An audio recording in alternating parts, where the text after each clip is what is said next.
그렇다면 이 중국에는 조선과 관련하여서 어떠한 흔적들이 남아 있을까요? 이번에는 조선 사행단의 길을 한번 따라가 보도록 하겠습니다.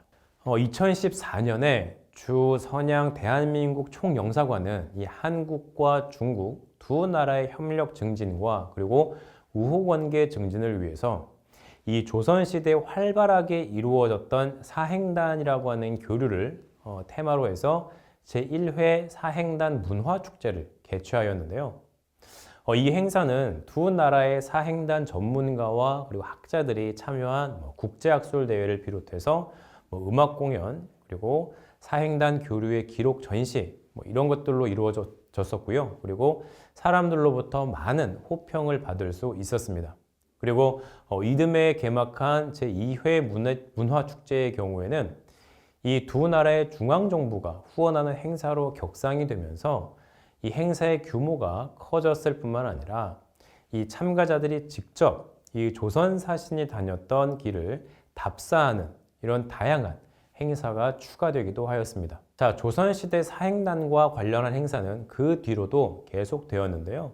예를 들면 2017년에는 이 한중문화 교류 행사의 일환으로 이 중국의 단둥에서 선양까지 연행로를 탐방하는 청소년 사신단 프로그램이 진행이 되었고, 그리고 2018년과 2019년에는 한국과 중국 두 나라의 대학생들이 조선시대 사행단의 발자취를 따라가며 이 문화교류를 통한 상호 이해 증진의 계기를 마련할 수 있었습니다. 그리고 코로나가 한창이던 2020년 11월에는 이 주 선양 대한민국 총영사관과 그리고 랴오닝성 대인민대회 우호협회 등은 이 두 나라 사신 왕래 역사를 기념하기 위해서 긴 연행길 끝없는 우정이라는 주제의 전시회를 열기도 하였습니다.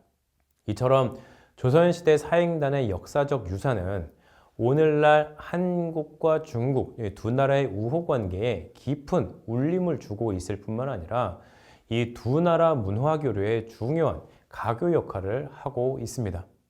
그렇다면 이 조선시대 사행단의 모습은 어땠고 이 사행단을 통한 두 나라의 교류는 어떤 모습이었을까요? 우선 조선시대의 사행단은 이 조선의 중국관에 따라 명나라 때의 조천사 그리고 청나라 때의 연행사로 구분할 수 있습니다. 이 조선의 중국관이라고 한다면 그 당시 조선이 중국 대륙에 있는 왕조를 어떻게 인식했느냐 이거를 이야기하는 것이죠.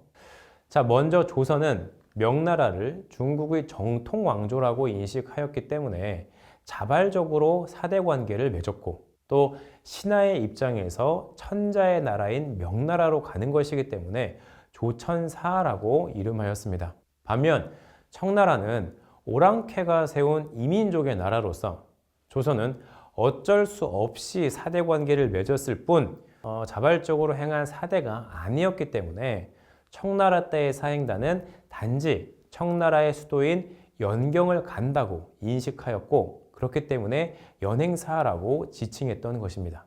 자, 청나라에 대해서는 예를 갖출 수 없다는 의미를 내포하고 있는 것이죠. 그리고 조천사와 연행사 모두 정례적으로 정해진 때에 사신을 파견했던 정기사행과 그리고 특별한 일이 있을 때에 사신을 보냈던 이 임시사행으로 이루어져 있습니다. 그리고 정기사행의 경우에는 이 중요한 절기나 어떤 황제나 황후의 생일 이런 정기적인 일정에 파견을 하게 되는데요. 보통 1년에 4차례 정도 사신을 파견을 하였습니다. 그리고 1645년 청나라가 연경으로 도읍을 옮긴 이후에는 청나라 조정에 의해서 이 정기사행이 연 1회로 통합이 되기도 합니다.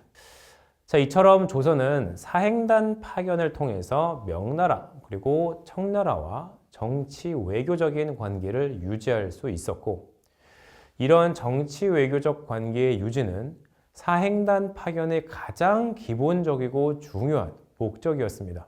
물론 조선은 이 사행단 파견을 통해 중국과 조공무역이라고 하는 이 경제적 교류를 할 수 있었고 뿐만 아니라 사행단에 참여한 사람들의 인적 교류를 통해 다양한 문화 교류도 할 수 있었습니다.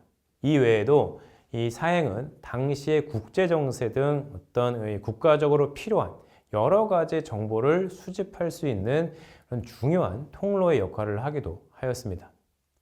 그런데 이와 같은 사행단의 여러 가지 목적 중에서도 특히 주목할 만한 것이 바로 사행단을 통한 두 나라의 문화 교류일 것입니다.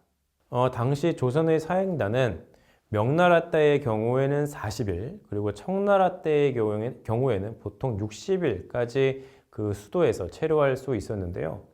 이 기간 동안 사행원들은 기본적으로 요구되는 공적인 활동 이외에도 사적으로 다양한 활동을 할 수 있었습니다. 특히 이들은 이 중국 학자들과 접촉함으로써 비록 이 말이 통하지 않았기 때문에 필담을 통해서 교류를 하였지만 다양한 형태의 문화 교류를 할 수 있었습니다.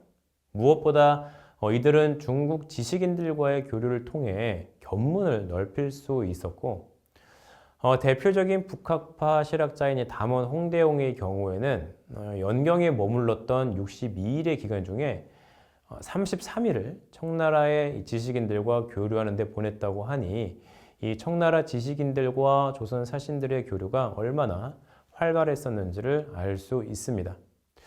그런데 이 사행단을 통한 조선과 중국의 문화 교류는 당시의 시대적인 배경과 그리고 조선의 중국관에 의해 명나라 때와 청나라 때 약간은 다른 성격을 보입니다. 우선 조선과 명나라의 문화 교류는 건국 초기 조선의 상황과 그리고 유교의 영향을 많이 받았습니다. 성리학을 통치 이념으로 삼았던 조선은 건국 초기에 이 명나라와의 교류를 통해 유교와 그리고 성리학적 체제 이념을 확립하고 이를 기반으로 정치 제도를 확립하고자 하였기 때문인데요. 특히 조선은 이 문물과 제도를 유교적인 것으로 재정비하고 또 유학자적 관료를 양성하는 것이 가장 중요한 일이었기 때문에 이 명나라와의 문화교류라고 하는 것 역시 이러한 부분에 초점이 맞추어져 있었고 이들을 위해서는 명나라로부터 유교 경전이 사서라든가 오경을 비롯해서 정치, 법률, 역사, 의학, 심지어 천문에 관한 이 서적들을 수입해야만 했습니다. 예를 들어 세종 8년인 1426년 조선은 명나라에 이 사서대전, 오경대전, 성리대전, 송사 이러한 서적들을 요구를 하고요. 명나라는 이와 같은 요구에 부응해서 사서대전과 오경대전을 비롯해 자치통감 강목이라고 하는 책들을 보내주게 됩니다. 이처럼 조선은 명나라 사행을 통해 주로 서적을 수입하는 데 큰 힘을 쏟았고 이 명나라와의 문화교류 역시 사대를 기반으로 하는 유교 중심의 성리학 중심의 교류가 될 수밖에 없었습니다. 자, 그런데 이 명나라가 멸망하고 청나라가 들어서자 여러 가지 변화가 생기게 됩니다. 먼저 앞서 말씀드린 것처럼 이 조선의 중국관에 큰 변화가 생깁니다. 조선은 청나라를 오랑캐로 여겼기 때문에 이 문화적으로는 오히려 조선이 청나라보다 우월하다고 여겼는데요. 이 정묘호란과 병자호란 두 번의 전쟁을 겪으면서도 명나라에 대한 환상을 가지고 스스로 소중하로 여겼으며 이러한 인식을 바탕으로 청나라의 문화를 더욱 무시하게 됩니다. 실제로 현재 연행사에 관한 많은 기록이 남아있는데요. 이들 기록을 보면 이 연행을 다녀온 조선의 많은 지식인들은 청나라의 문화를 무시하고 있습니다. 여러분은 혹시 조선시대 대표적인 실학자인 이 연암 박지원이라고 하는 사람을 알고 계시나요? 자, 이 연암 박지원은 이 열하일기라고 하는 굉장히 유명한 이 여행의 기록을 남겼습니다. 이 열하일기는 박지원이 정조 4년인 1780년 연경을 거쳐 청나라 황제의 별장인 열하라고 하는 곳까지 여행을 하면서 이 감상을 적은 기행문인데요. 박지원 역시 열하일기에서 청나라의 문물이 이토록 번성하고 있는데 어찌 우리 조선의 선비들은 명나라만 찾고 청나라를 배격하는가 라고 하면서 당시 조선의 지식인들이 청나라에 대해 어떤 인식을 가지고 있었는지를 잘 보여주었습니다. 두 나라의 문화적인 관계는 이 18세기 이후 점차 깊어지게 됩니다. 이는 여러 가지 요인이 있겠지만 우선 서양의 학문과 기술이 청나라에 본격적으로 전해지기 시작을 하였고, 이에 따라 청나라에서는 실사구시, 즉 진리 탐구를 강조하는 실학과 고증학 등이 발달하면서 새로운 학문적 풍조가 생겨나게 된 것입니다. 그리고 이 연행사를 통해 청나라의 학문적 풍조가 조선에 전해지면서 조선에서도 새로운 학풍이 조성될 수 있었습니다. 특히 이 청나라의 학문적 풍조에 영향을 받았던 홍대용이라든가 박지원, 박제가, 이덕무, 유득공, 박규수 이런 사람들을 중심으로 이 실학파가 형성되면서 조선의 학문적 분위기도 크게 바뀌게 되었고, 또 조선의 사행단에 이들 실학파 지식인들이 참여하기 시작하면서 청나라와의 문화교류는 더욱 깊어지게 된 것이죠.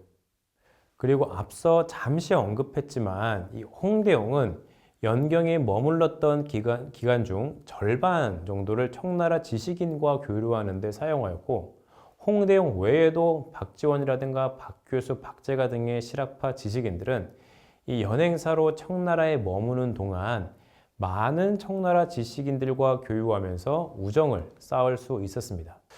자, 이처럼 연행사의 연경 활동이 많아지면서 또 자연스럽게 조선과 청나라의 지식인 교류가 활발해질 수 있었습니다.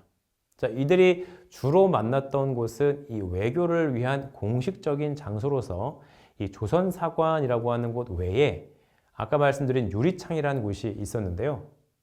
자, 유리창이라는 곳은 다시 한번 말씀드리면 우리나라의 인사동과 같은 곳으로 골동품뿐만 아니라 책, 서예 관련 용품, 서화, 문방사우, 문방사우는 종이, 붓, 벼루, 먹 이런 것들을 이야기하죠.